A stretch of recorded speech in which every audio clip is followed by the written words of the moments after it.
Bismillahirrahmanirrahim. Welcome to Statistics Online class. Dispersion, definition and types of dispersion.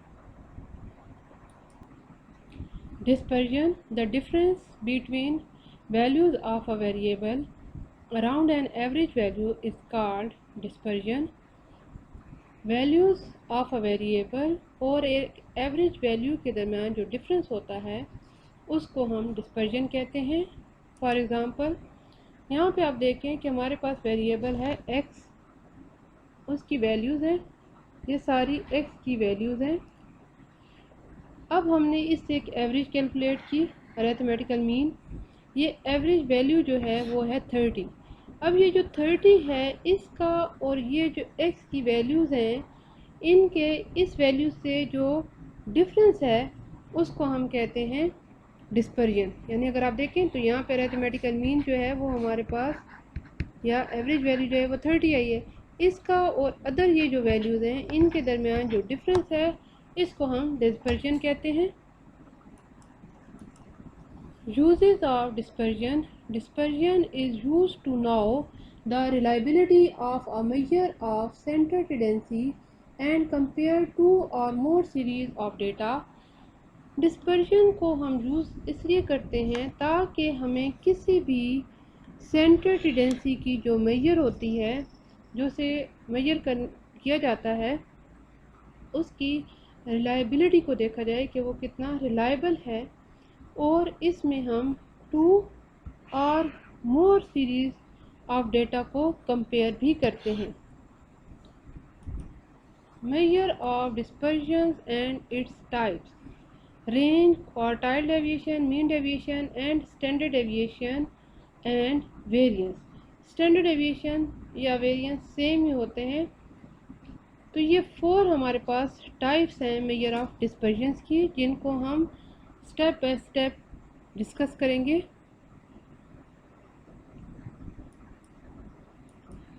Range, the difference between largest and smallest observation in a data is called range. Range is denoted by are.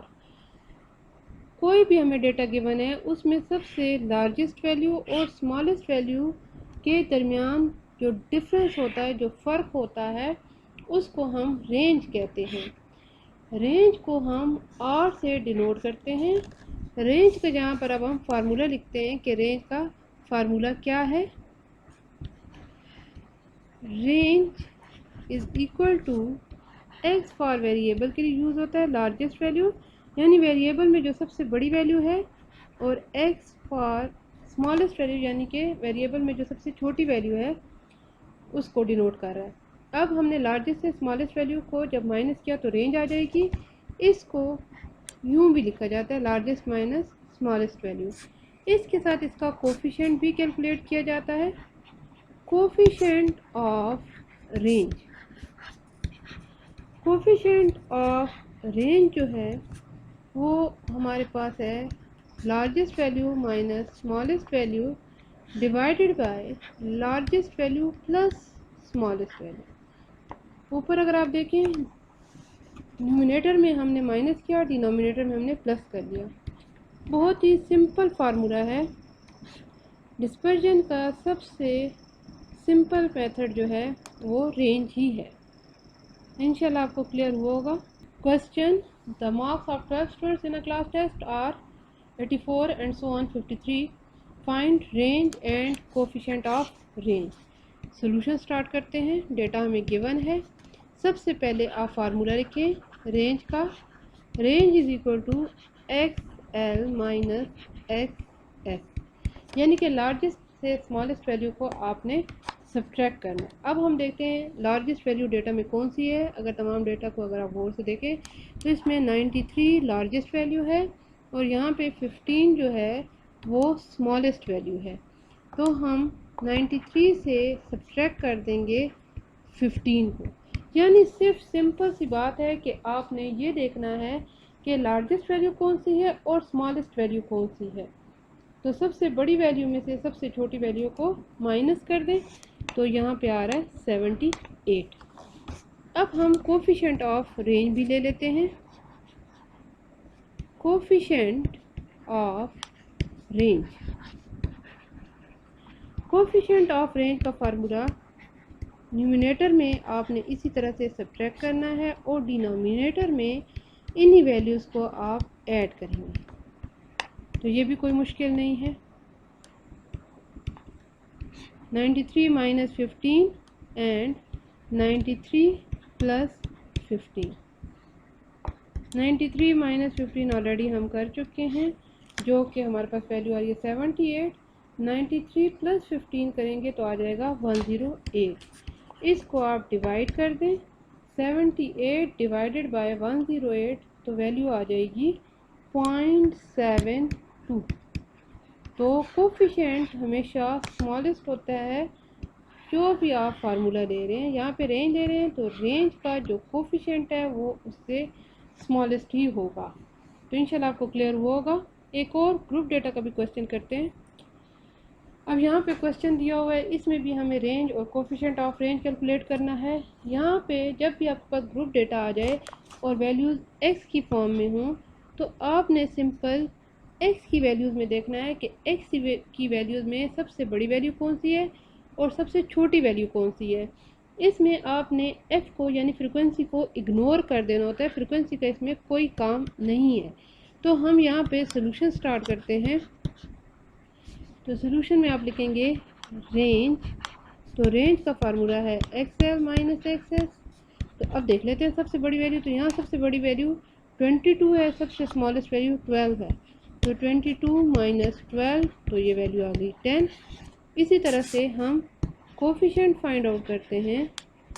Coefficient of range, coefficient की spelling मैंने पूरे नहीं लिखे, dot कर दिए। X L minus x S divided by x L plus x S तो ये आ जाएगा 22 माइनस 12 और नीचे आप इसी 22 को प्लस कर देंगे 12 के साथ तो ये आ जाएगा 10 डिवाइडेड बाय 34। अब आप 10 डिवाइडेड बाय 34 करें, डिवाइडेड बाय 34 तो ये आ जाएगा 0.294। तो मैंने आपको कहा था कि कोफिशिएंट हमेशा जो कोफिशिएंट ऑफ रेंज होगा वो रेंज से मिनिमम होगी वैल्यू। तो ये देखिए बहुत ही आसान सा है। बेशक ग्रुप डेटा भी है तो तब भी कोई फिक्र की बात नहीं, हमने फ्रिक्वेंसी को इग्नोर कर देना है, जस्ट एक्स की वैल्यूज़ को हमने लेना है और रेंज कैलकुलेट कर लेनी है। अब एक क्वेश्चन हम क्लास इंटरवल का भी कर लेते हैं, ठीक है, ताकि आपको सारा कॉन्सेप्ट क्लियर हो जाए। तो यहाँ पे डेटा क्लास इंटरवल की फॉर्म में गिवन है, यानी क्लासेस में 12 एंड 14 एंड सो ऑन। तो इसके लिए भी जब हम सोल्यूशन स्टार्ट करेंगे और रेंज लेंगे तो रेंज को आप L माइनस एस भी लिख सकते हैं, जैसे मैंने पहले फार्मूले लिखे वैसे लिखें। ये कोई आपका ये क्वेश्चन गलत नहीं करेगा। अब हम सबसे बड़ी वैल्यू इसमें देखते हैं तो वो है 29 अगर आप देखें, और यहाँ से सबसे स्मॉलेस्ट वैल्यू 12 है। ग्रुप डेटा में और भी आसान हो जाता है क्योंकि डेटा ऑलरेडी अरेंज फॉर्म में होता है। अब आपके पास आंसर आ जाएगा 17। 29 माइनस 12 तो हमारे पास आंसर आया 17। अब हम कोफिशिएंट ऑफ रेंज ले लेते हैं। उसी तरह मैं इसके पूरे स्पेलिंग नहीं लिखती। कोफिशिएंट ऑफ रेंज तो यहाँ आ जाएगा L minus S divided by L plus S. तो 29 माइनस 12 एंड 29 प्लस 12 तो ये आ जाएगा 17 और यहाँ पर आ जाएगा 41। अब हम 17 को डिवाइड करेंगे 41 पर। 17 डिवाइडेड बाय 41 तो वैल्यू आ रही है 0.415। तो यहाँ भी देखें कोफिशिएंट की वैल्यू जो है वो रेंज से कम आ रही है। तो इंशाल्लाह आपको ये क्लियर होगा। Next lecture on how to calculate quartile deviation.